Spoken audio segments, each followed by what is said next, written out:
Fairytale is a song about, when you are growing up or even as an adult and you date a girl or you date a guy and your family and friends is like, that's not the one, Like, you need to do something different or you're going to end up with a broken heart. This song is basically standing against that and saying, no, I'm going to give love a chance. I'm going to give this guy or this girl a chance to, give me a happy ending, give me a fantasy fairy tale. And it's basically me taking a chance on love, like finally saying, you know what, I hear what you guys are saying, but I'm going to take a chance. I'm going to go out there and give this guy, the chance that he deserves so he can give me what I deserve. So that's what Fairytale is about. It's kind of like going against the grain, against love for a bad guy, a bad boy, or a bad girl. How did this song come about?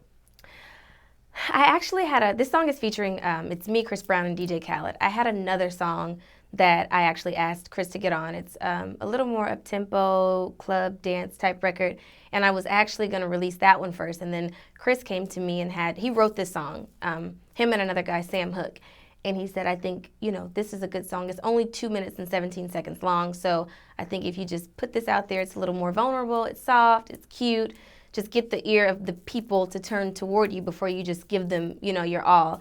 And I said, okay, and I recorded it, and I think for him, we all know he didn't, have the most cookie cutter love story throughout his career with his relationships. So I think not just for me, but even for him as a guy or other men that, have gone through ups and downs in relationships, this is him writing a song like, you know what, y'all need to give me a chance. Like, I'm a good man.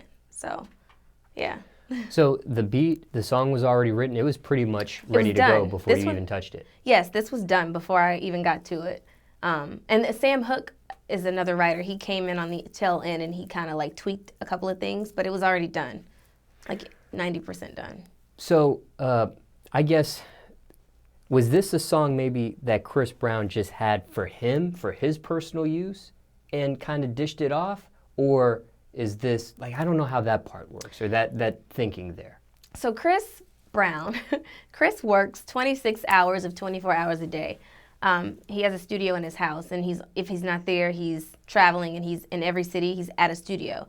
And he's always writing and recording. So sometimes he writes things that just kind of turn out. The creative process doesn't always go how we think it's going to go. Sometimes, you're writing a song and you think, oh, this is for me or for my album, and it's really not. It ends up being, I think this would be better for a girl, or I think this will be better for another guy, or I could even write this rap for this person or whatever. So for him, I think it was, he's got multiple songs in the vault for females that I think kind of just went that way. But originally, he kind of started to write it for himself. But sometimes, like I said, when you're in the studio, most of the time when you go in there with an idea and a thought, you come out with something completely different. The vibe always changes, almost always changes. I see.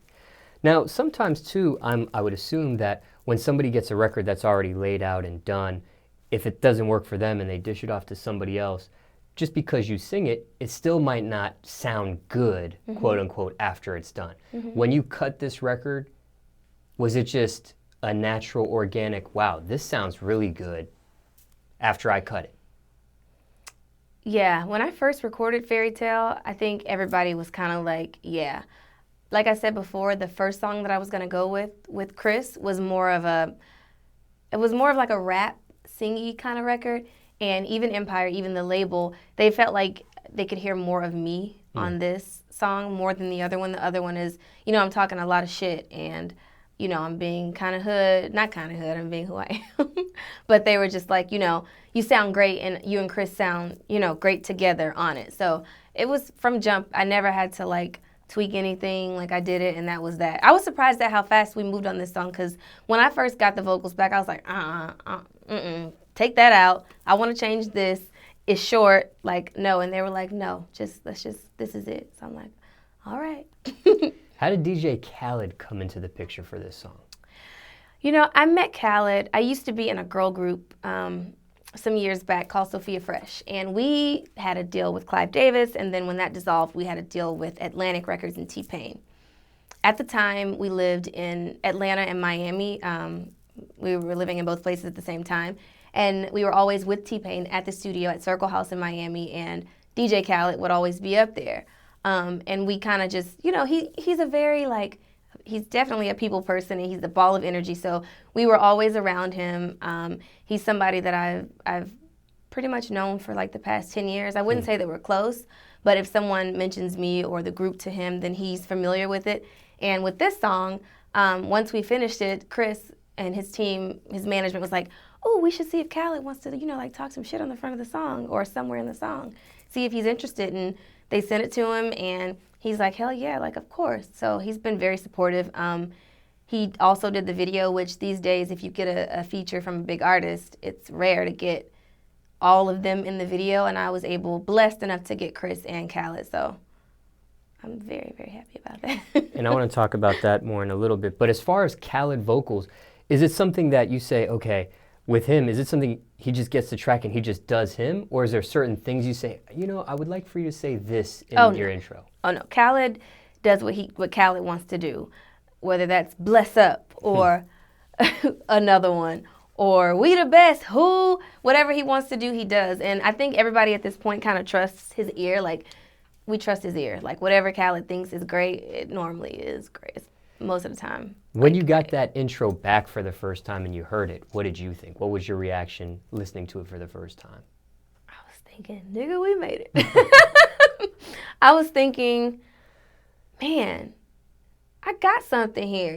Like, just to even, he said more than another one. He said, Sky, you the one, a special one. And for me, he's talking on a lot of records, and I think to be able to have him say, I'm special and I'm the one and another one was just really, it was very surreal. I feel like I have the favor of God. Some people can't pay for that. And I was able to pull that off. So all I can say is that I'm just grateful. I'm just blessed for that. Now, from start to finish, from you getting this record from Chris to finishing the vocals with Khaled and mixing, master, all that stuff, how long do you think this record took to put together, from start to finish, if you had to estimate? About 4 months. 4 months. It took about 4 months for this record, to record it, to mix it, to master it, to get Khaled on there, to get it cleared, because Chris has so many songs on the radio. And they're like, who the fuck is Sky? It took about 4 months. Now, after it was complete, how long before the public heard this song for the first time? How long before you release it publicly after it's complete?